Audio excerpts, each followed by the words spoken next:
আসসালামু আলাইকুম, সবাই কেমন আছেন? আশা করি সবাই ভালো আছেন। আল্লাহর অশেষ রহমতে আলহামদুলিল্লাহ আমিও ভালো আছি। যে যেখান থেকে আমার ভিডিওটি দেখতেছেন আপনাদের সবাইকে অসংখ্য ধন্যবাদ। তো আমি ওখানে ডিম ভিজিয়ে রেখেছি, এখন ইফতারের টাইম হয়ে গেছে, তাই আর কি ইফতার করতে চলে আসলাম। তো এখানে আমি বেশি কিছু আয়োজন করিনি, আজকে আমরা ইফতার করব বাহিরের কেনা বিরিয়ানি দিয়ে। তা বাহির থেকে বিরিয়ানি কিনে এনেছে, তাই দিয়ে আজকে ইফতার করব। আর এটা হইতেছে গমের চাউ। এখানে আমি গমের চাউ রান্না করেছি ইয়ে দিয়ে, মুরগির মাংস দিয়ে। এখন আমি আর কি খাইতেছি, আমার হাজবেন্ডও খাইতেছে, বাচ্চারা তো বেশি খেতে চায় না। বয়সটা দিতে গিয়ে অনেক বেশি আর কি কাশি পেতেছে, কাশ আসতেছে, বুঝি না কেন। আর এই যে বিরিয়ানি, বিরিয়ানি কিন্তু অনেকগুলো দিছে, তো অর্ধেকগুলো এখানে ডালা হয়েছে, এত বেশি বিরিয়ানি খাওয়া যাবে না। আর এখানে এই বিরিয়ানিগুলিতে কিন্তু অনেক বেশি তেল কম, একবারে তেল নাই বলতেই চলে, অনেক বেশি তেল কম দিয়ে রান্না করে। যেহেতু রোজার মাস, তেল খাওয়াটা ঠিক না, তেল বেশি হলে কেউ নেবেও না, তার জন্য মনে হয় তেল একবারই কম দেয়। আর এই যে সালাদ, সালাদ শসার দাম মনে হয় অনেক বেশি, তার জন্য টমেটো আর পেঁয়াজ দিয়ে সালাদ বানাইছে। মনে হয় না আর কি শসার দামটা একটু বেশি। তো খাইতেছি আজকে বাহির থেকে কিনা বিরিয়ানি দিয়ে ইফতার করতেছি। এটা আমাদের রিজিকে ছিল। আর আমার হাজবেন্ড আগের দিন রাত্রেই বলে যে কালকে কিছু বানায়ও না, কিনে আনবো। আর এখানে ডিমটা থেকে 2টা কুসুম বের হয়েছে, আমি 5টা ডিম সিদ্ধ করেছিলাম। তো এখানে আমরা, আমার ছেলে খাইছে ডিম, আগে ছোট ছেলেটা, আর বড় ছেলেটা তো রোজা থাকে। তো মাশাআল্লাহ আলহামদুলিল্লাহ ভালো হয়েছে বিরিয়ানিটা।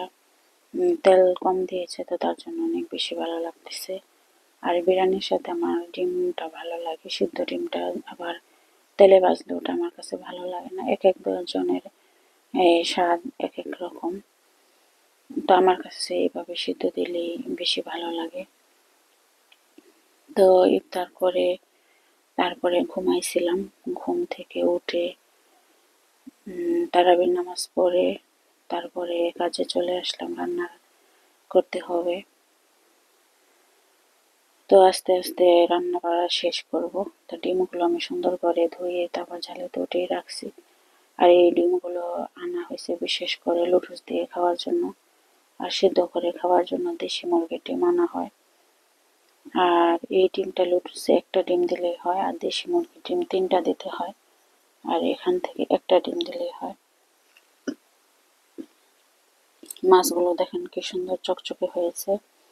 আর আজকে আমি রান্না করব পাবদা মাছ। তো পাবদা মাছগুলো ধুয়ে তারপরে ভেজে নিতেছি। পাবদা মাছ কিন্তু আমার কাছে অনেক বেশি ভালো লাগে। তো এটা যেহেতু পুরো ফ্রোজেন করা পাবদা মাছ, তার জন্য আর কি কাঁচা দিলাম না, আমার কাছে কাঁচা মাছটা বেশি ভালো লাগে। অনেকের কাছে ভাজা মাছ ভালো লাগে, আমার হাজবেন্ড কাঁচা মাছ খেতে চায় না, ভাজা খেতে চায়। তারপরেও কাঁচাই রান্না করতাম, যেহেতু এটা বাংলাদেশের ফ্রোজেন করা অনেক দিনের আগের মাছ। যারা ফ্রোজেন করা মাছ খান তো জানেন একটা অন্যরকম একটা স্মেল আসে অনেক সময়, তার জন্য ভাজা ছাড়া খাওয়া যায় না, তাই আমি ভেজে নিলাম। আর যে সকল আপু এতটুকু ভিডিও দেখে যে ধৈর্য সহকারে এসেছেন, আপনাকে অনেক বেশি ধন্যবাদ।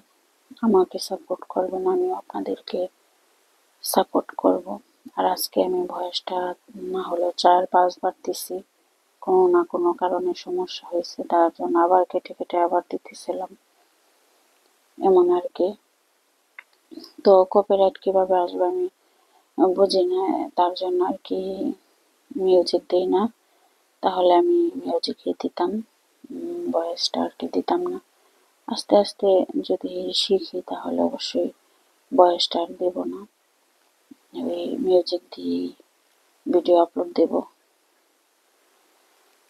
তো আপনাদের সাথে কথা বলতে বলতে এখানে প্রায় আমার অর্ধেক রান্না হয়ে গেছে। তো আস্তে আস্তে রান্না করতেছি। রোজার সময় তো আর এক পদ দিয়ে খাওয়া যায় না। আর আমি এক পদ কখনোই রান্না করি না, 2 পদেই রান্না করি বেশি। তো এখন যেহেতু রোজার মাস, তো 3 পদের হয়। যেহেতু আমরা 2 জন মানুষ, আর বাচ্চারা তো এত বেশি খেতে পারে না, তো দেখা যায় থেকে যায়, ফেলাতে গেলে মহব্বত লাগে।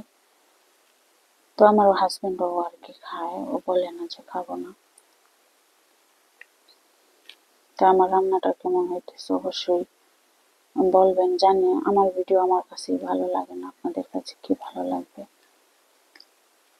আর আজকে আমি সত্যি অনেক বেশি কেমন যেন লাগতেছে, বয়সটা দিতে অনেক বেশি কষ্ট হইতেছে। আবার কেন যেন বারবার ভুল হইতেছে, কেটে যাইতেছে, বুঝতেছি না। যদি কোনো ভুল করে থাকি তাহলে অবশ্যই ক্ষমা দৃষ্টিতে দেখবেন, ক্ষমা করে দেবেন। আর এখানে আজকে ধনেপাতা নাই যে ধনেপাতা দিব। আমার রান্নাটা কিন্তু প্রায় শেষ পর্যায়ে। তো আমার রান্নাটা কেমন হয়েছে অবশ্যই কমেন্টে জানাবেন। পাবদা মাছ। তো আজকের ভিডিওটা এখানেই শেষ করব। আল্লাহ হাফেজ।